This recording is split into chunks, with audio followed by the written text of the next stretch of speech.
তো চৌম্বক ক্ষেত্রে পরিবাহীর উপর বল, এই চৌম্বক ক্ষেত্রে পরিবাহীর উপর বল আমরা জানি এফ সমান বি আই এল, এফ সমান বিআইএল, বিআইএল সাইন থিটা হয়, কারো কারো মাথায় এসেছে এফ সমান বিআইএল সাইন থিটা হয়, কেন সাইন থিটা আমরা লিখছি নি। দেখ চৌম্বক ক্ষেত্র কোন দিকে ছিল, চৌম্বক ক্ষেত্র কোন দিকে ছিল, ভিতর দিকে, চৌম্বক ক্ষেত্র হচ্ছে ভিতর দিকে, তাহলে চৌম্বক ক্ষেত্র ভিতর দিকে, আর পরিবাহীটা কেমন ভাবে ছিল এইরকম ভাবে, তাহলে এইটা হচ্ছে পরিবাহীর দৈর্ঘ্য, এটা হচ্ছে পরিবাহীর দৈর্ঘ্য, এইটা বরাবর দৈর্ঘ্য, আর চৌম্বক ক্ষেত্র কোন দিকে, ভিতর দিকে, তাহলে এইটা এল পরিবাহীর দৈর্ঘ্য, এইটা হচ্ছে দৈর্ঘ্য এল,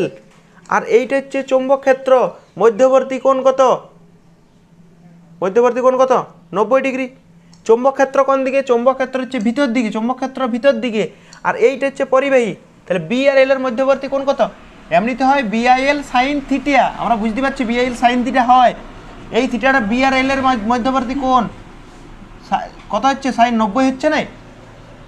চৌম্বক ক্ষেত্র ভিতর দিকে, চৌম্বক ক্ষেত্র ভিতর দিকে, এইটা হচ্ছে পরিবাহী, তাহলে মধ্যবর্তী কোণ 90 হচ্ছে না, সাইন 90, সাইন 90 এর মান কত হয়, সাইন 90 এর মান হয় 1, তাহলে বিআইএল ইন্টু 1, তাহলে সেই তো বিআইএলই হবে, এক দিয়ে গুণ করলেও এফ সমান বিআইএল। এইবার দেখ এফটা এরকমই রাখলাম, বি এল, বি, বি এর পর কি আছে আই, তো আই দেখ কত বেরিয়েছে, আই দেখ না এরকম বেরিয়েছে কিনা, বি এল ভি বাই আর, এরকম বেরিয়েছে দেখ আই এর মানটা, এর আগের ভিডিওটাতেই করানো আছে, আবিষ্ট প্রবাহ,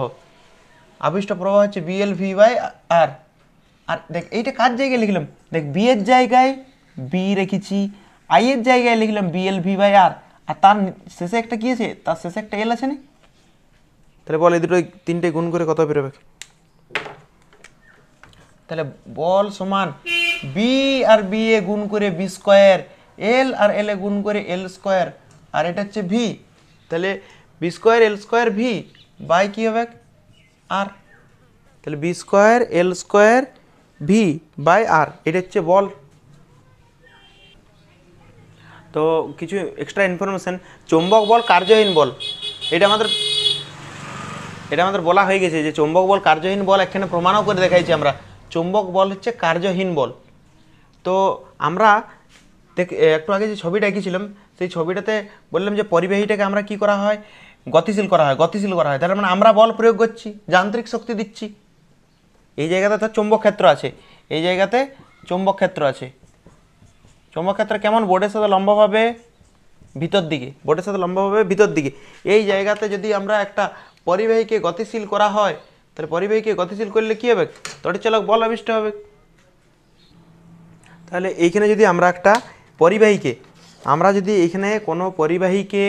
গতিশীল করি, তাহলে আমরা বাইরের থেকে বল প্রয়োগ করছি, আমরা বাইরে থেকে বল প্রয়োগ করে তো গতিশীল করছি বস্তুটাকে, আর গতিশীল করলে কী হয়, এটাতে একটা তড়িৎচালক বল আবিষ্ট হয়, কারেন্ট যায়, তার মানে আমরা যে বলটা প্রয়োগ করছি, যান্ত্রিক শক্তিটা আমরা যে বল প্রয়োগ করছি, সেই যান্ত্রিক শক্তিটা কিসে রূপান্তরিত হয়, তড়িৎ শক্তিতে। এবার যদি কোনো একটা তারে কারেন্ট যায়, কোনো তারে কারেন্ট যাচ্ছে, তো তারটা গরম হয় না, তার মানে তড়িৎ শক্তিটা কোন শক্তিতে রূপান্তরিত হয়, তাপ শক্তিতে রূপান্তরিত হয়। তাহলে আমরা প্রয়োগ করছি যান্ত্রিক শক্তি, চুম্বক ক্ষেত্রে পরিবাহীটাকে গতিশীল করি, আমরা কি প্রয়োগ করছি, যান্ত্রিক শক্তি। তাহলে আমরা যান্ত্রিক শক্তি প্রয়োগ করছি, আর যান্ত্রিক শক্তি প্রয়োগ করার ফলেই তো তড়িৎ শক্তি উৎপন্ন হচ্ছে। এই যে এইখানে চৌম্বক ক্ষেত্র, চৌম্বক ক্ষেত্রে আমরা গতিশীল করছি, তাহলে আমরা তো যান্ত্রিক শক্তি প্রয়োগ করছি, আর আমরা যান্ত্রিক শক্তি প্রয়োগ করার ফলে এটাতে একটা তড়িৎচালক বল সৃষ্টি হয়, মানে তড়িতের সৃষ্টি হয়। তাহলে যান্ত্রিক শক্তিটা তড়িৎ শক্তিতে রূপান্তরিত হয়, আর এই তড়িৎ যখন কারেন্টের তারে যায় তখন বাধা পাই পরে কি উৎপন্ন করে, তাপ শক্তি। তাহলে যান্ত্রিক শক্তি কিসে রূপান্তরিত হয়, তড়িৎ শক্তিতে, তড়িৎ শক্তি কিসে রূপান্তরিত হয়, তাপ শক্তিতে। আমরা জুলের সূত্র অনুসারে জানি তাপ শক্তি জুলের সূত্র অনুসারে কি জানি, এইচ সমান আই স্কোয়ার আর টি, এটা জুলের সূত্র অনুসারে জানি আমরা, এইচ সমান হচ্ছে আই স্কোয়ার আর টি। কত সেকেন্ডে আমরা বের করতে চাইছি, 1 সেকেন্ডে,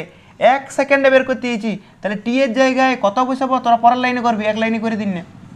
টি এর জায়গায় 1 বসলাম, কারণ 1 সেকেন্ডে বের করতে চাইছি। তাহলে এইচ সমান আই স্কোয়ার আর, এইচটা এইচে রাখলাম, আই সমান কত হয় দেখিলে, আবিষ্ট প্রবাহ কত হয়, আবিষ্ট প্রবাহ হয় আই সমান বিএলভি বাই আর। দেখ একবার আবিষ্ট প্রবাহ সূত্র আগেই আমরা বের করেছি। তাহলে আই সমান বিএলভি বাই আর, তাহলে আই এর এখানে স্কোয়ার আছে, এইটা তো আই সমান, এটা আই এর স্কোয়ার আছে, তাহলে বি এর স্কোয়ার, এল এর স্কোয়ার, ভি এর স্কোয়ার বাই আর আছে, আর এরও কী হয়ে যাবে স্কোয়ার। এইটা কার জায়গায় লিখলাম বলতো, এটা আই এর জায়গায় লিখলাম, এই পুরো পার্টটা কার জায়গায় লিখলাম, আই এর জায়গায়, ইন্টু দেখ না আই এর পর একটা আর আছে না, এটা তো আই এর স্কোয়ার পুরোটা, আর ইন্টু আর আছে, আরটা লিখলাম, আর এখানে আর কাটা গেল, তাহলে এইচ সমান কত বেরোলো বল, তাপশক্তি কত বেরোলো, তাপশক্তি বেরোলো B square L square V square by R. পড়ে যেতেও পারে যে উৎপন্ন শক্তি কত, উৎপন্ন যান্ত্রিক শক্তি কত, উৎপন্ন তাপশক্তি কত, নিবরে এরকম অনেকগুলো অপশান দিয়ে থাকবে, একদম ডেরিভেশন এই প্রমাণটার থেকে একদম তুলে প্রশ্ন থাকতে পারে। ঠিক আছে, তো কীভাবে বের করলাম আমরা, এর মুখস্থ রাখার কোনো দরকার নাই, এরকমভাবে মনে রাখবে এইচ সমান I square R T, 1 second, তাহলে টিটা 1, তাহলে I square into R, I এর জায়গায় এইটা বসাবো, ক্যালকুলেশন করলেই বেরিয়ে যাবে। তাহলে এইটা বেরোলো উৎপন্ন তাপশক্তি। তাপশক্তি, তড়িৎ শক্তি, যান্ত্রিক শক্তি সবই তো এইটা, কেন যান্ত্রিক শক্তিটাই তড়িৎ শক্তিতে রূপান্তরিত হয়, আবার তড়িৎ শক্তি তাপ শক্তিতে রূপান্তরিত হয়, তাহলে তাপশক্তি বলা যা, তড়িৎ শক্তি, যান্ত্রিক শক্তি সব এইটাই। এইটা অবশ্যই শক্তির নিত্যতা সূত্র মানে চলে, সব সূত্রই শক্তি নিত্যতা সূত্র মানে চলে অবশ্যই। ঠিক আছে, জানো না শক্তি সৃষ্টি করা যায় না, ধ্বংস করা যায় না, শক্তি তো সত্যি মানে সৃষ্টি বা ধ্বংস করা যায় না।